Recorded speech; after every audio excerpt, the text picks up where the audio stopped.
I never thought I'd be writing something like this, especially not just days before what was supposed to be the happiest day of my life. My fiancée Hannah and I were high school sweethearts. I was the awkward kid on the soccer team. She was the effortlessly cool girl who somehow didn't realize how beautiful she was. We started dating our senior year, and from the moment we kissed at prom, I was hooked. Over the years, we built what I thought was a strong relationship. She stood by me as I finished college, cheered me on when I landed my first real job, and even helped me navigate the rocky relationship I've always had with my mom. Hannah was my rock, my partner, my everything. So when I got down on one knee last year, I thought I was locking in my future with the woman of my dreams. The wedding planning was chaotic, guest lists, caterers, seating charts, but I didn't mind. Every time I looked at Hannah, I reminded myself why we were doing it. This was our start, our forever. Or at least that's what I thought. A week before the wedding, we had a family dinner at my parents' house. It was one of those obligatory events meant to bring the families closer together, but in reality, it was mostly just stressful. My mom had invited some distant relatives and a few old family friends I barely remembered.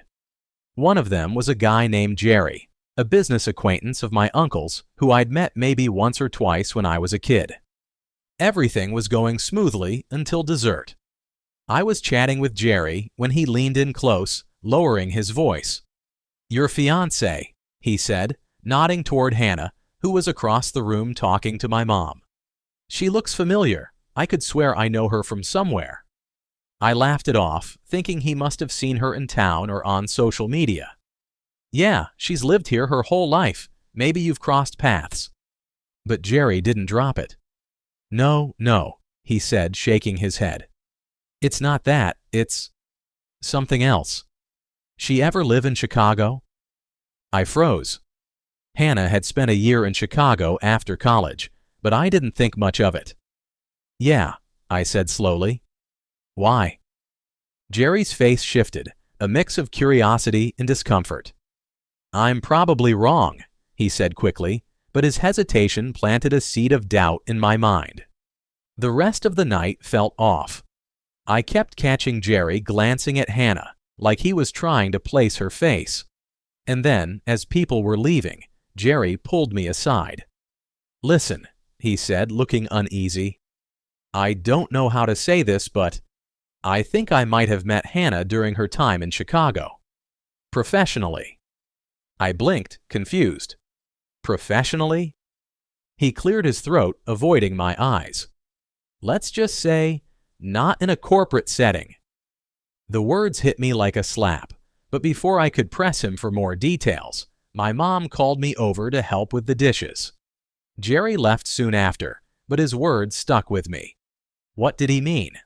What was he implying? The next day, I couldn't shake the feeling that something was wrong.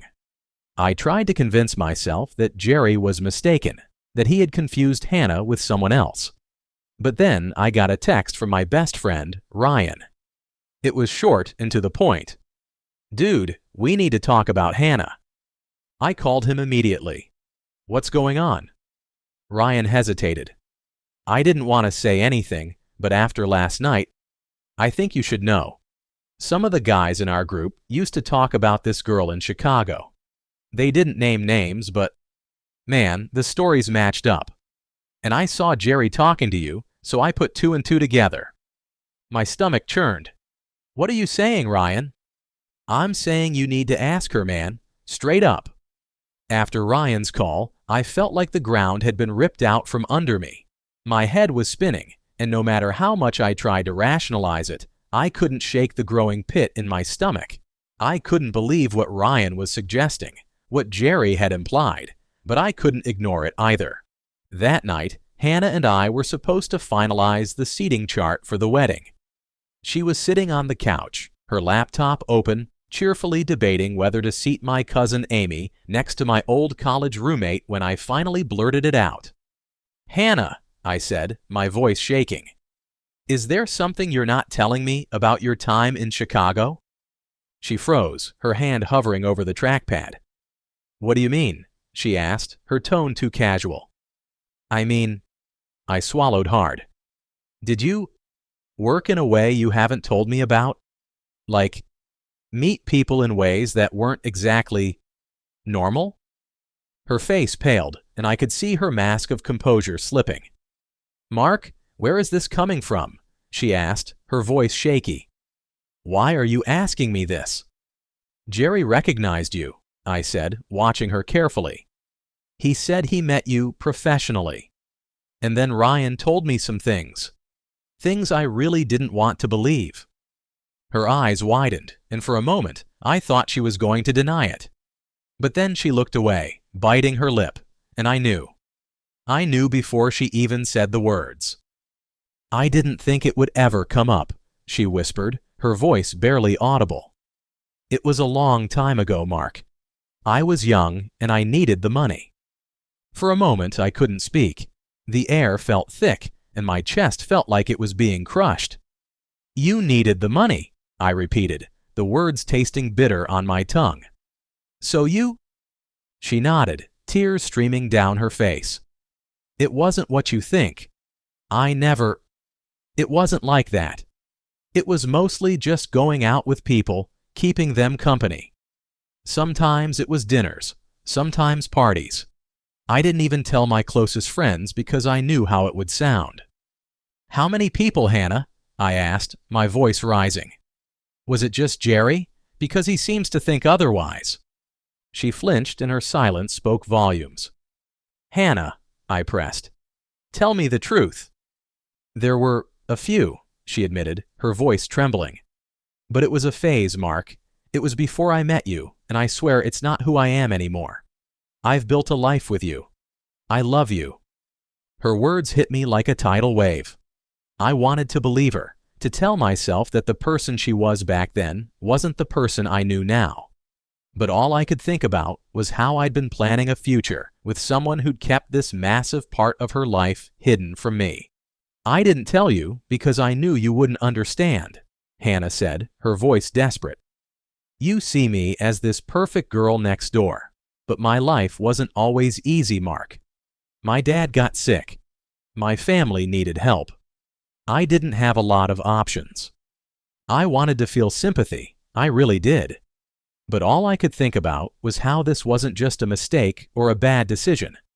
It was a pattern, a life she'd lived for who knows how long, and she'd chosen to keep it from me.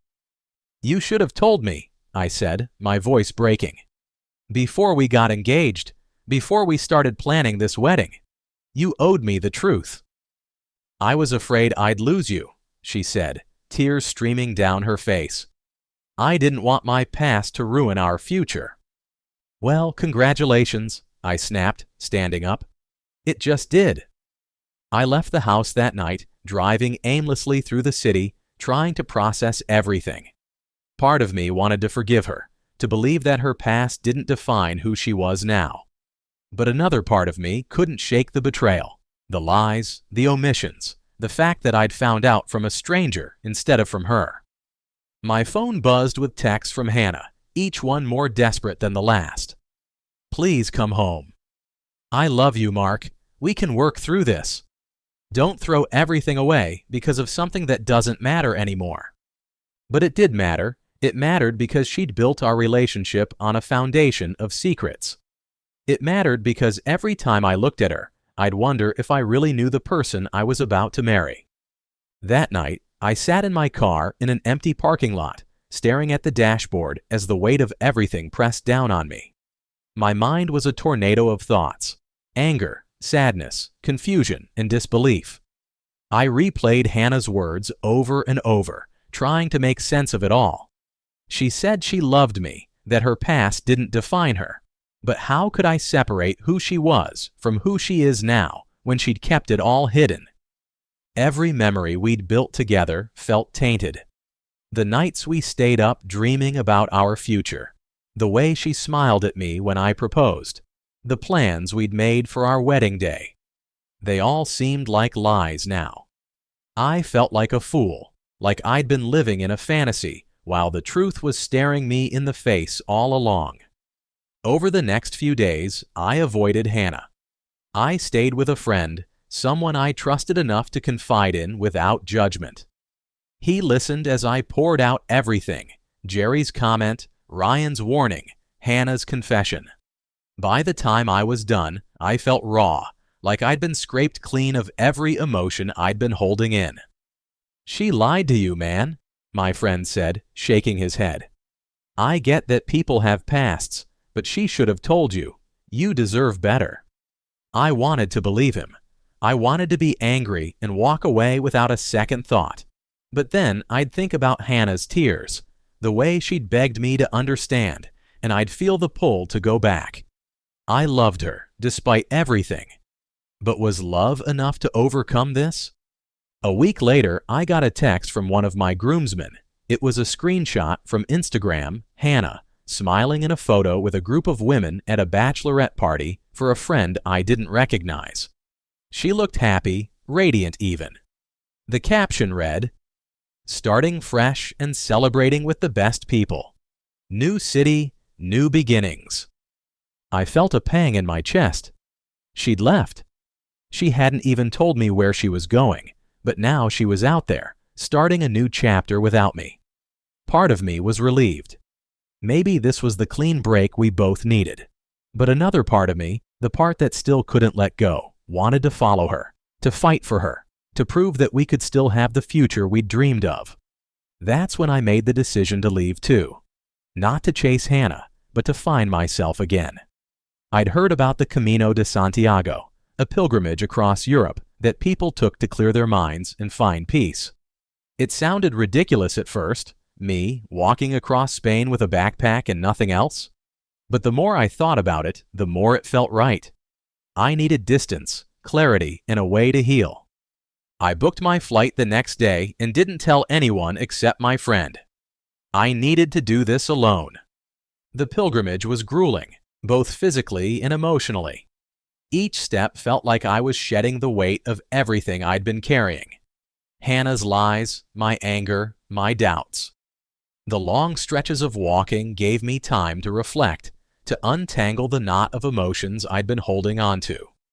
I thought about what it meant to forgive, to move on, to rebuild myself without her. By the time I reached the end of the pilgrimage, I felt lighter. Not completely healed, but like I'd taken the first steps toward finding peace.